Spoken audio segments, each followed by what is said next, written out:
헌법에서 규정하고 있는 계엄의 조건은 헌법 제77조이랑 전시사변 이에 준하는 국가 비상사태에 있어서 병력으로서 군사상의 필요에 응하거나 공공의 안정 질서를 유지할 필요가 있을 때만 법률이 정한 바에 의하여 계엄을 선포할 수 있게 되어 있습니다.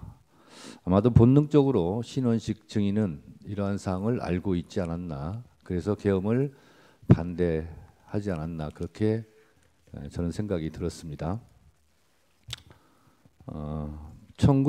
피청구인은 야당에 대한 경고성 그리고 짧은 계엄을 했다고 주장을 합니다.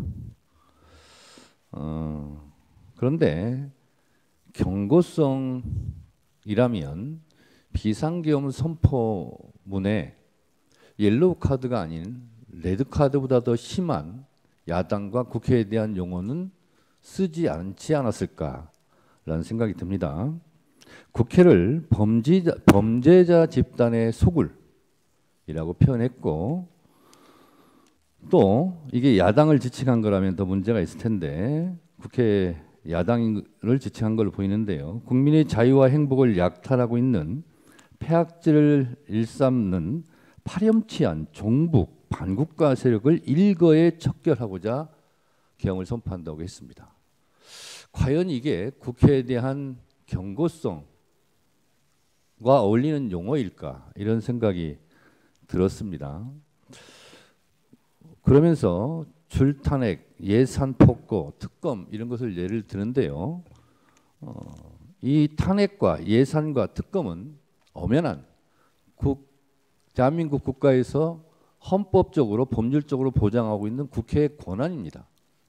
그 권한 행사가 마음에 들지 않는다 하여 국회를 척결의 대상, 반국가 집단, 범죄자 집단의 소굴로 국회를 인식했다면 이것이 과연 경고성이었을까라는 의구심은 저는 가지고 있습니다. 국회에 대해서 줄탄핵 말씀하시는데 국회에 있는 저로서는 늘 거부권이라는 말로 돌려보내드리고 싶습니다. 무려 거부권은 역대 대통령이 상상할 수 없을 정도의 25차례 정도의 거부권을 행사했습니다.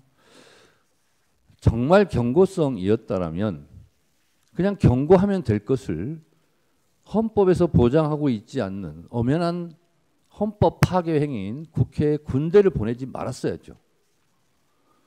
청구인은 아무 일도 일어나지 않았다라는 식으로 태연하게 말씀하시는데, 지금 신원식 안보실장 등 많은 국무위원들이 이곳 헌법재판소와 국회 증인으로 지금 소환되고 있고 수사기관의 수사를 받고 있고 내란죄로 중형을 받을 처지에 있을 뿐만 아니라, 그리고 하늘의 별이라는 군 장성들이 수십 명이 지금 수사받고 내란죄로 중형을 받을 처지에 있습니다.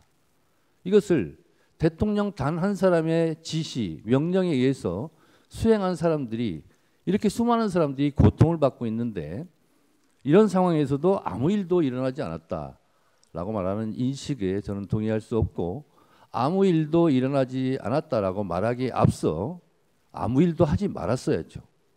그렇다면 이런 일이 없었겠죠.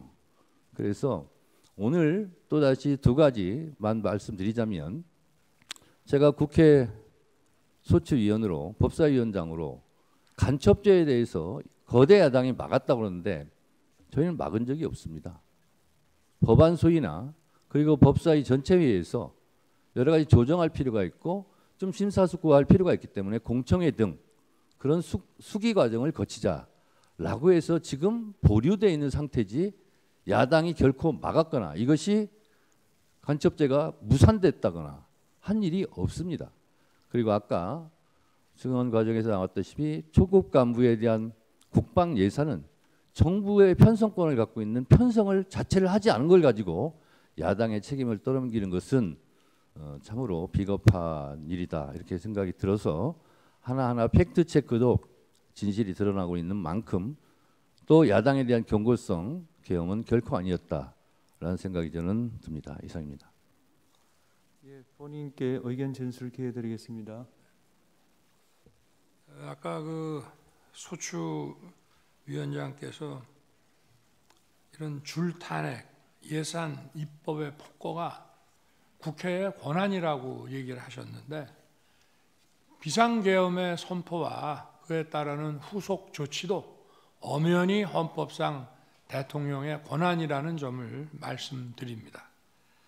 그리고 아무 일도 일어나지 않았다는 것은 바로 이 소추위원단과 민주당에서 만들어낸 내란 프레임으로 만들어낸 체포, 누구를 끌어내는 일, 그런 일이 전혀 일어나지 않았고 국민들에게 어떤 군인들이 어떤 억압이나 공격을 가한 사실이 전혀 없고 오히려 계엄 상황에서 경비와 질서 유지를 하러 간 군인들이 오히려 시민들한테 폭행을 당하는 그런 상황이었다는 그런 말씀을 드리고 정말 아무 일도 없게 되어야 한다고 생각합니다.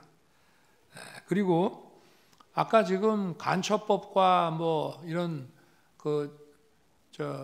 그게 뭐 심사숙고하는 중이라고 하는데 이런 위헌적인 법들, 국익의 핵심 국익을 침해하는 법들을 아주 일방적으로 신속하게 국회에서 그렇게 많이 통과시켜 놓고 왜 이 간첩법은 문제가 많다는 얘기가 나온 지가 오래됐는데 아직도 계속 심사숙고하고 있는지 묻고 싶습니다.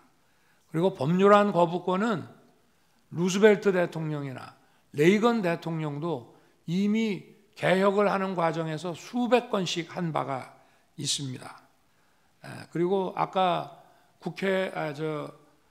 국방부 지휘통제실의 결심지원실에 제가 좀 시간 다른 사람들 보기에 조금 있었다고 하는 것은 제가 거기서 보려고 했던 것은 국회법이었고요. 근데 국방부에 국회법이 없는지 자꾸 뭘 법령집을 가지고 오는데 국회법이 없더라고요. 저는 사무실에서 나올 때는 계엄 해제 요구 결의안 통과라는 것을 명시적으로 못 봤습니다. 회의하다가 갑자기 바로 옆 건물에 지통실이 있다는 생각을 하고 거기 한번 가봐야 되겠다고 해서 거기 딱 들어가니까 통과 이게 쫙 이렇게 나오더라고요.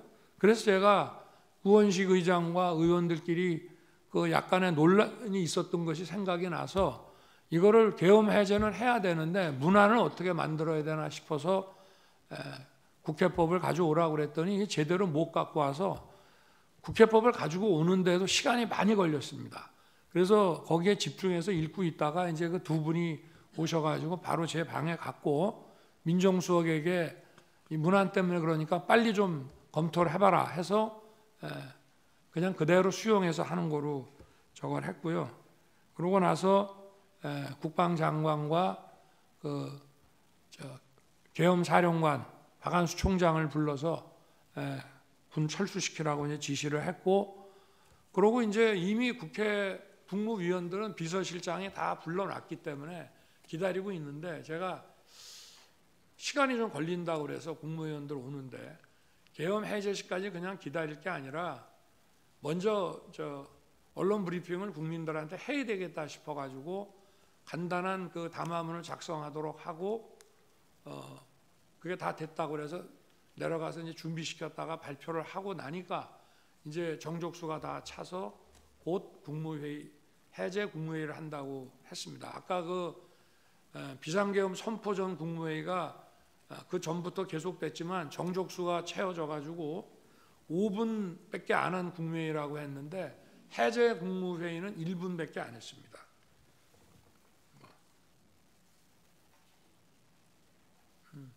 아니 그리고 간첩죄 개정 문제도 개정하기로 여야가 이미 합의를 다 해놓고 그 중국인 그 문제가 생기니까 갑자기 야당에서 보류한 거를 다시 한번 말씀드리겠습니다. 네, 이상입니다.